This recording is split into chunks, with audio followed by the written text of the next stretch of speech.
Hey everyone, Bruce Eckfeldt here. Thanks for checking out our YouTube channel. Make sure that you subscribe and turn on notifications so we can let you know when the next video is posted. You can also check us out at eckfeldt.com for more great content. With that, let's go check out the video. You're listening to Scaling Up Services, where we speak with entrepreneurs, authors, business experts, and thought leaders to give you the knowledge and insights you need to scale your service-based business faster and easier. And now, here is your host, business coach Bruce Eckfeldt. Welcome everyone, this is Scaling Up Services. I'm Bruce Eckfeldt, I'm your host. Today our guest is Kim Ades. Kim is president and founder of Frame of Mind Coaching and creator of Journal Engine software, which we're going to hear a little bit more about.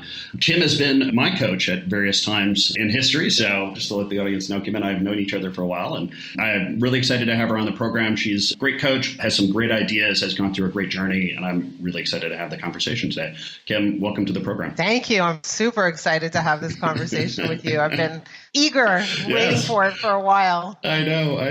So just to let the audience know a little bit more about you, professional background, about Frame of Mind, about Journal Engine, why don't you I'll give you a second, kind of tell your story. What has been your journey? Okay, so I run this coaching company called Frame of Mind Coaching. We have a team of 10 coaches plus me. I started it about 14 years ago. And when I first started it, it was just me. And the idea was, I think I could do a better job of coaching than what exists out there. Let me give it a try. And when I first started, I thought, how do I really truly make a difference in people's lives? I thought what I really wanted to do is get into their heads and understand how they think and how their thinking impacts everything they do, everything they don't do, everything that they want to build in their lives, their relationships, their career, their financial situation. How do I get in there and really understand how they're wired? And so I decided from the get-go to ask them to start journaling in an online journal. And at the time,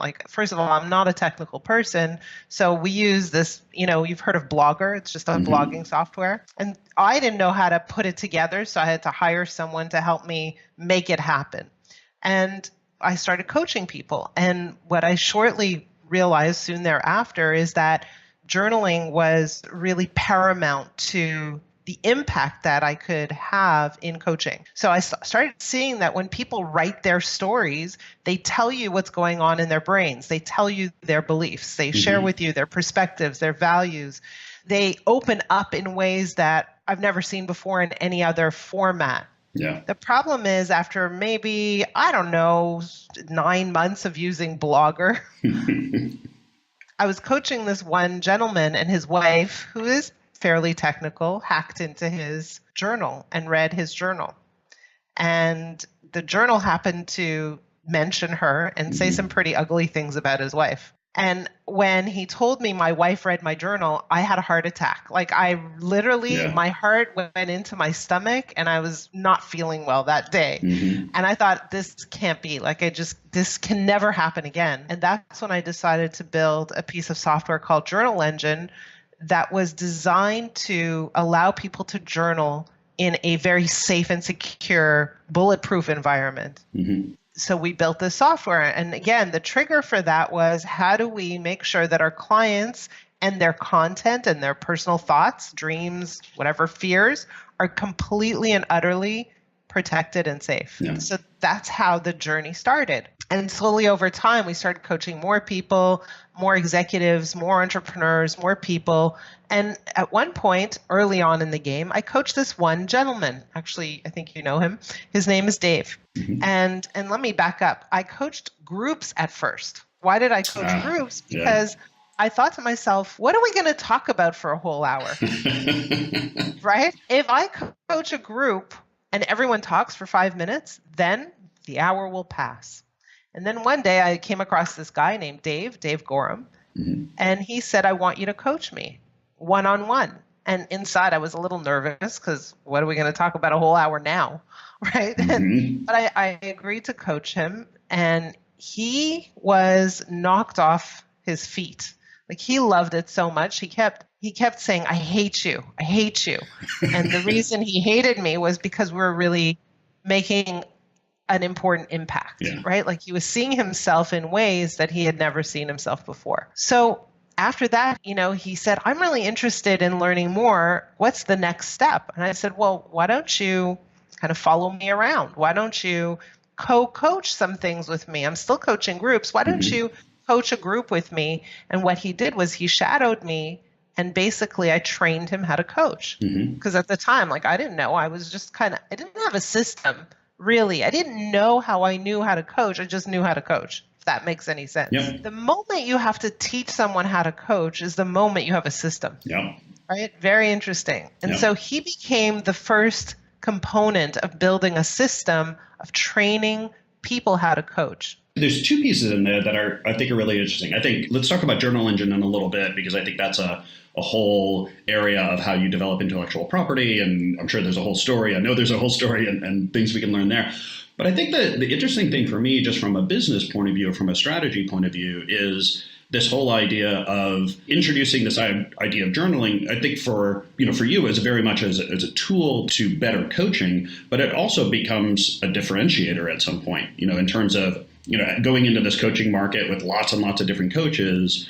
How much do you feel like the journaling side of it served as a way of clients or prospects differentiating you from other types of coaches out there, and how much of it was just a tool that you were using to do the coaching that you were doing? Yeah, so that's a very interesting question. The journal created a process, right? What did the journal actually do? The journal definitely allowed us to be more equipped to coach more effectively and have much, much greater impact. So that's thing number one. So hands down, I don't understand how coaches coach without a journal, but that's a whole other story. So number one, we were better coaches because we were using journaling. Number two is because the clients were journaling every single day, we established a whole different kind of relationship with those clients. It was much more intimate. It was much more personal, right? When you talk to anybody every day, that relationship builds. And my philosophy is without the relationship, it's really hard to make a dent in anybody's life. So relationship is paramount to coaching. Yeah. Number three, and this is really important, is that when clients start to journal, they start to reflect, they start to look at themselves. They start to do the heavy lifting, the work that's required to change, right? So you can journal by yourself. When you do it with a guide, you're accelerating your pace. So by itself, journaling has a massive, massive impact. And so it really helped us to describe the philosophy, the approach. So your question is, was it a differentiator? In and of itself, it wasn't the differentiator. What it did for us created the differentiation. What it did for us was say, hey, here's our approach to coaching, which is different from accountability-based coaching, for example, or the kind of coaching you do, which is business strategy, that type of coaching. Yeah. So you're able to say, we are a different kind of coach, and here's the process, and here's why this process works. And so I think that a lot of times when a client comes to the table, they want to know if they're in good hands. So when you have a process in place that's backed up by testimonial, and it's backed up by logic, and that totally not only intellectually makes sense, but it resonates for me at a purely emotional level, that's what makes a client say, yes, I feel like this is going to make a big, huge difference in my life. Yeah. So it's a combination of things, really. Well, the other one, I hadn't quite thought of this before, but there's an element of leverage in here too. So it's not just the time you're spending, on the call with the client, but it's the time they're spending with the software, with the journal.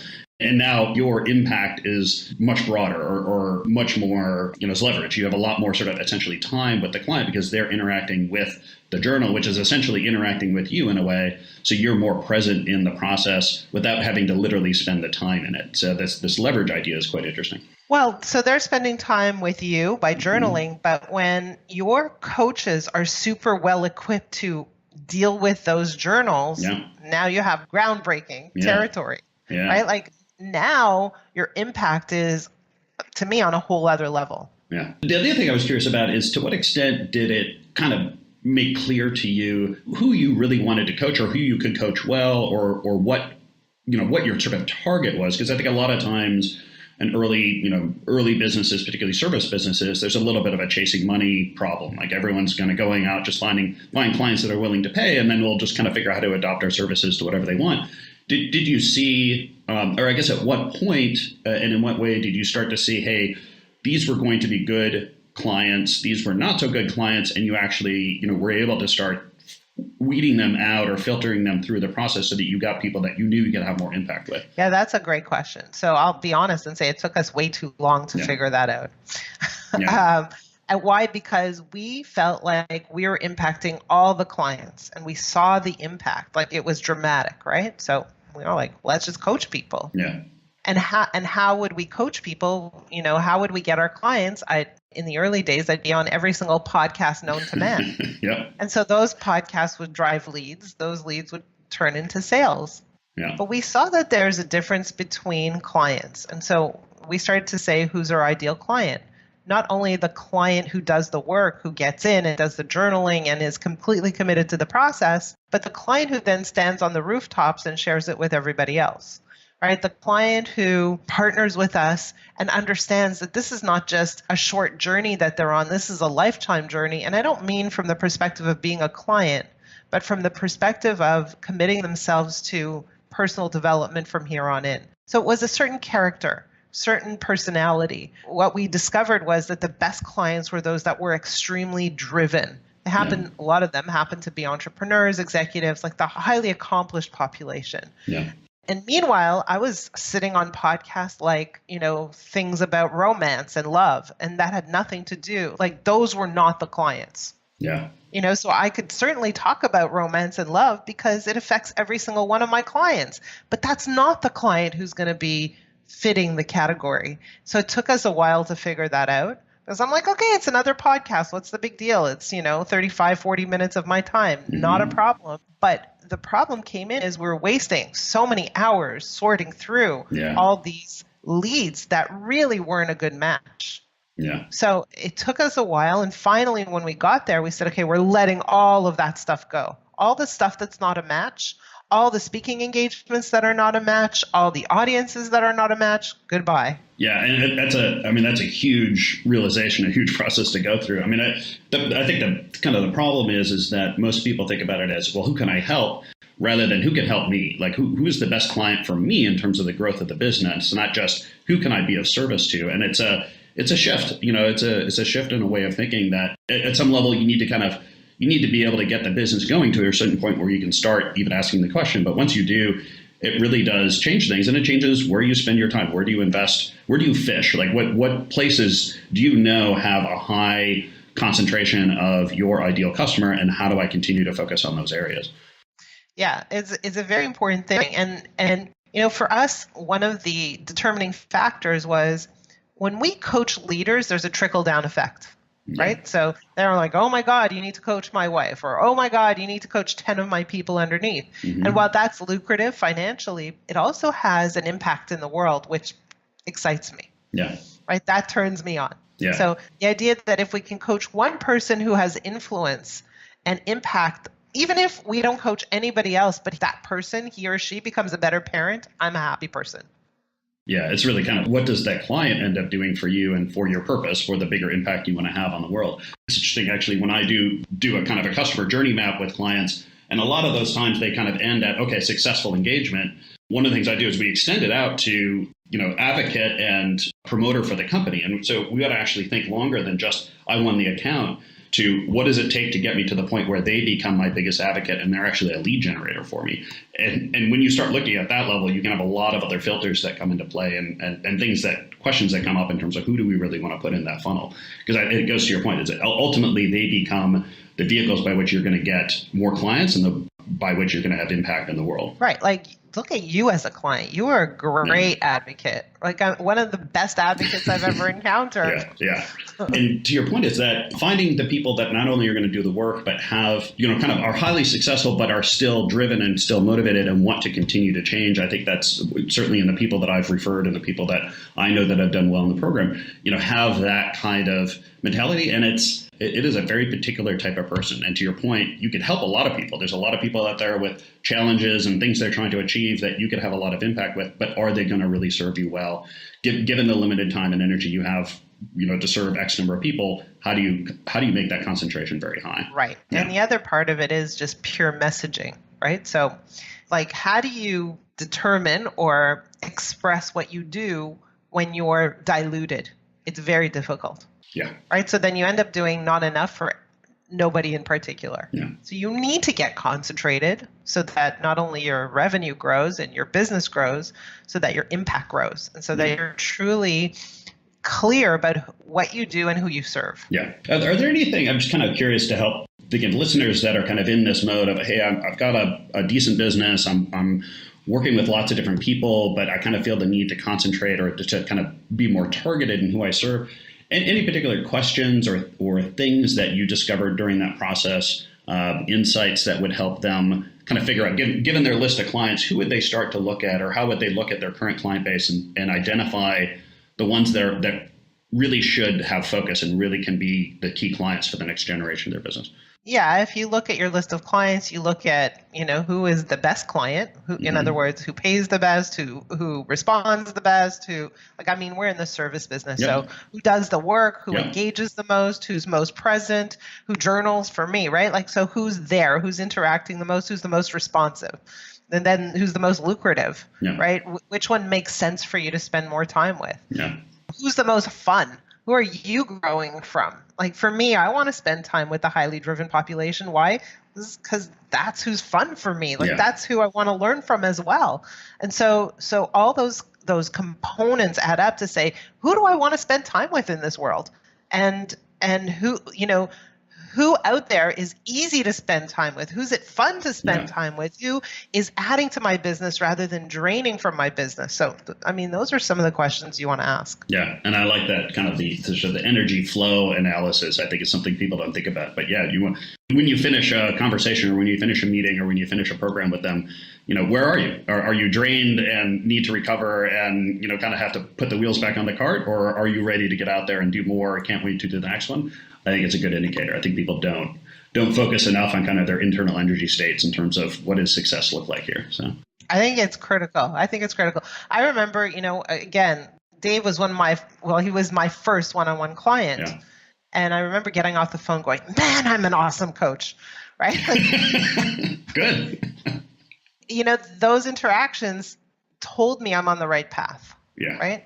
Yeah. So when you're on the right path, you get off a phone call or whatever, and you feel a little high. That means you're on the right path. Yeah. Any thoughts on how to say no or how to politely but effectively turn away the ones that maybe are not the best prospects? How do you deal with that? Yeah, very simply, I don't think we're a good fit for you. I don't think we would serve you well. Yeah. I think here's another option for you that's a better match for your needs. Yeah. I have lots of people who want strategic coaching. Yeah. Right? They want someone to hold them accountable. If that's what you want, I'm not for you. That's not the right fit. You're going to be disappointed. So I want to make sure I wow you every time. And so if you're looking for X and we're delivering Y, there's a bit of a gap there. Yeah. So I have no problem at all saying, if this is what you're looking for, we're not the ones to deliver it. Yeah. And I like that sort of mindset of, I'm not serving this person the best that someone can serve them by taking them on a client, even though I could probably help them. I'm not the best fit for them. So for them, for their sake, I should be making another introduction or having them talk to another coach. I think that's smart. Yeah. So let's talk a little bit about Journal Engine, because I think that, when we look at growing service-based businesses, we're looking at, how do I scale and how do I, scale staff, but also this, how do I create tools, technology, IP, things that can create users, create customers, create revenue for me that, can make money while I sleep kind of idea. So, and software is a big one, creating, some kind of software-based product or service type of offering. I guess tell us about what Journal Engine does today, and then let's talk a little bit about the journey it's gone through. Yeah, so Journal Engine is basically a software that allows people to journal in a safe and secure environment. Mm-hmm. So that's basically what it is in a nutshell. And it was designed initially for the use of coaches. Mm-hmm. So coaches were going to use it with their clients in a way where they could give their clients, let's call it a journaling assignment, a homework assignment, a journaling prompt, something like that. They would journal and their journal would go back to their coach. And then we incorporated groups. And then we incorporated, hey, some coaches want to use it in a self-guided manner. They don't want to have to read and respond to every single journal. And so we just started adding a lot of bells and whistles and features to this product. And we started licensing it out to other speakers, coaches, trainers, even corporations, membership groups like EO. There's a group in New York that's using it right now. Yeah. And so really our approach has been to say, hey, journaling in and of itself is a game changer. There are lots of ways that you can use it. Let's try to accommodate all those ways. We're at a point right now, actually, where we're overhauling the software. We have to be up to date. And we're actually in the process of removing a lot of features. Yeah. Saying, okay, so what, the concept of MVP, Yeah. minimum viable product, right? Yeah. Again, I'm learning as I go along. To say, what does it really need to have and how can we make it work extremely well, very fast, very slick, very easy, user-friendly. And so we're moving into a place where we're creating it for the user, the end user, more so than for, yes, we're still licensing it out. When the end user is satisfied and happy, then the licensee is satisfied and happy. Yeah. And so our emphasis is a little different. We have a lot of high-end, tech-savvy clients who looked at our software and said, this is a little dated. Yeah. It's clunky, it's slow. And so we've had to bring it up to date. And so we're very near launching our latest and greatest. But it's interesting because how much do you invest in a piece of software when your core business is coaching? Yeah. And so, you ask about scalability, and yes, it does make money while we sleep because we license it out and there are fees that people pay on a monthly basis, but the fee is low compared to what we gain from coaching. Yeah. So where do you put your effort, right? Yeah. And so for a while we said, okay, great, we have all these licensees, fabulous, but every time we gain 10 new licensees who are, each paying whatever, $129 a month, we lose 5. So what are we doing every month? Yeah. Not enough to make ends meet. So what we made a strategic decision at a certain point in time to completely focus on coaching because the margins are bigger. Yeah. The other thing we did was we created a certification program. Okay, so you talk about scaling. Yeah. And really, it came out of this desire. People would go through coaching and they'd go, wow, that was incredible. How do I learn to do that? How do I become a coach? Yeah. So we created this certification program exclusively for clients who have gone through coaching.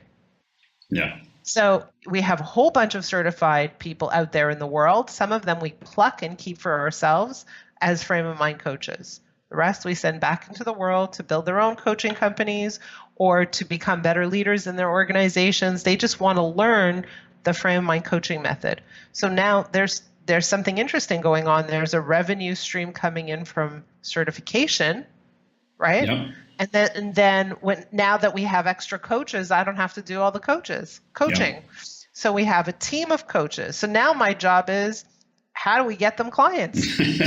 So that was going to be my next question, which is, as kind of founder and someone who's gone through the journey of kind of, starting out kind of coaching, developing your coaching methodology, looking at the tools and stuff and actually serving clients, to now having clients at some level, having this team of certified coaches, having the software system. What have you kind of had to learn or shift or grapple with in terms of your focus and your time and your energy, and how have you kind of navigated some of those decisions on where you allocate yourself?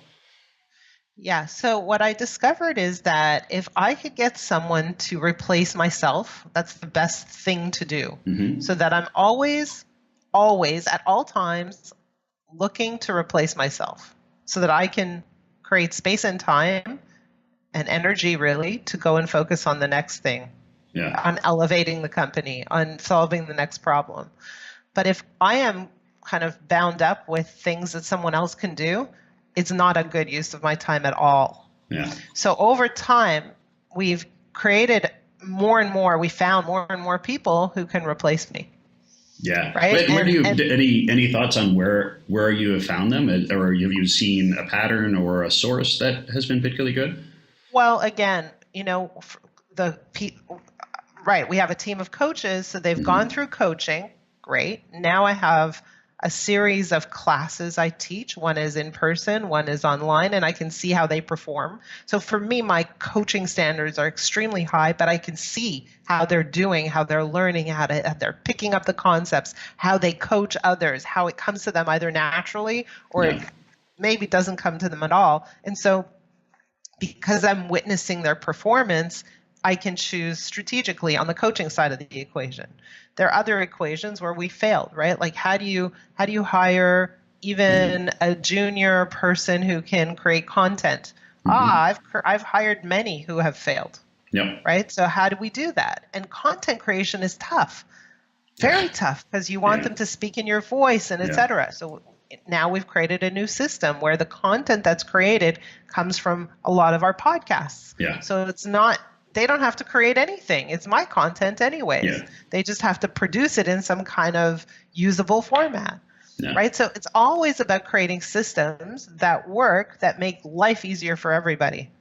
Well, and I think that idea that it's kind of, there's a lot of kind of trial, experimentation. I mean, it sounds like even the sort of the coaching part of it is you have, like a field team or a farm team that you're kind of working with and you kind of promote within there. And it's a lot about having people do things, evaluate what they're doing, finding talent, finding success, putting it to the next level, sort of growing that stuff. I think that's really hard for a lot of service-based businesses when you have founders who are sort of experts and they're looking to scale. Like, how do you find these people? And they go through a lot of drama in terms of going out and hiring somebody who think is going to be amazing, and they bring them in, and 3 months later they're frustrated and nothing's working right. I'm a big believer in dating before marriage. And so I like the idea of trying things out on a small scale and seeing how that feels, and then going to the next level and the next level and the next level, because, you don't know if you're going to be compatible. And I think it's important. And, also you want to measure risk, right? So now, right now, I'm on a new journey, on a new scaling journey. And I'll share it with you. Yeah, thanks. One of the, over the time, how do you generate leads? What is the best way to generate leads? For me, it's always been through some kind of speaking engagement, whether it's live, whether it's a podcast, whether it's an interview, whether it's being on a panel, anything. It's always through a speaking engagement, because they can hear my passion. They can hear my determination. They can hear what I do, how I do, why I do it. And then they go, you know what? I haven't heard anybody sound like her before. I'm interested in what she has to say. Okay. So the problem is there's only one Kim. How much of me I have 5 kids. I have life to live, right? I can't be everywhere. How many speaking engagements can a person humanly do? Yeah. It's exhausting, right? So I have decided to look for other speakers to represent us in one form or another. That's another method of scaling. So there are lots of speakers out there who don't coach. There are lots of speakers out there who would love to serve their clients, but they're busy speaking, right? Yeah. Like that's their career. That's how they make a living. Meanwhile, they're leaving a lot on the table because there's a whole audience that wants more from them and they can't deliver. Yeah. Right? There's a lot of people in that boat. So how do I find those people who say, man, if only I could hand over these people to Kim and her team, who already have an amazing track record, and I feel completely comfortable in knowing that if I hand over my audience, my client, to Kim, that they're going to come back to me and say, holy crap, that was the best thing I ever did in my life. Yeah. So those are the relationships I'm looking for. Those are the relationships I'm building.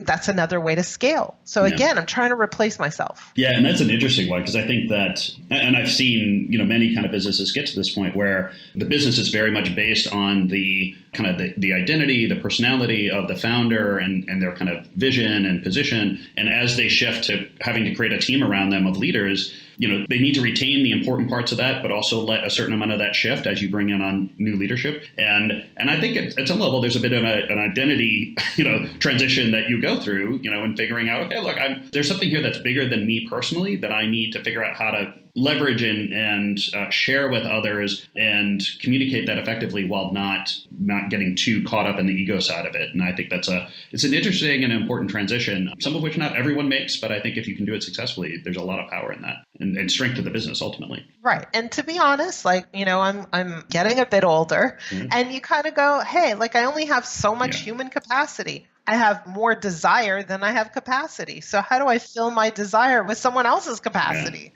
Right? Because you're like there's only so much I can humanly do.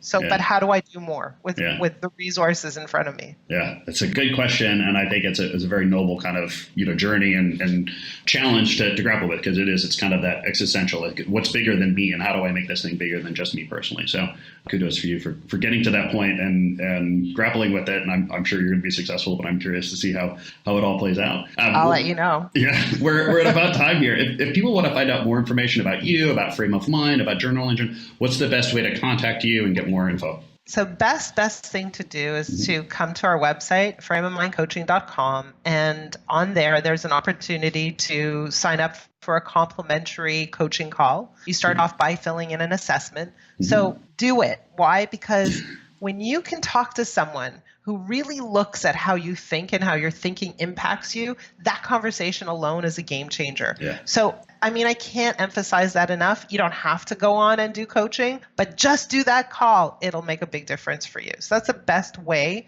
to get to know us anyway, is just to get a sample of what we do. Perfect. And I'll make sure that the link are in the show notes here so people can go straight through, learn more about that. Kim, this has been a pleasure. I always love chatting with you. This one has been particularly fun and kind of getting to the details and understand where the business has gone and where it's going. It's exciting stuff. Thanks, Bruce. And I always love talking to you. Thanks. You've been listening to Scaling Up Services with business coach Bruce Eckfeldt.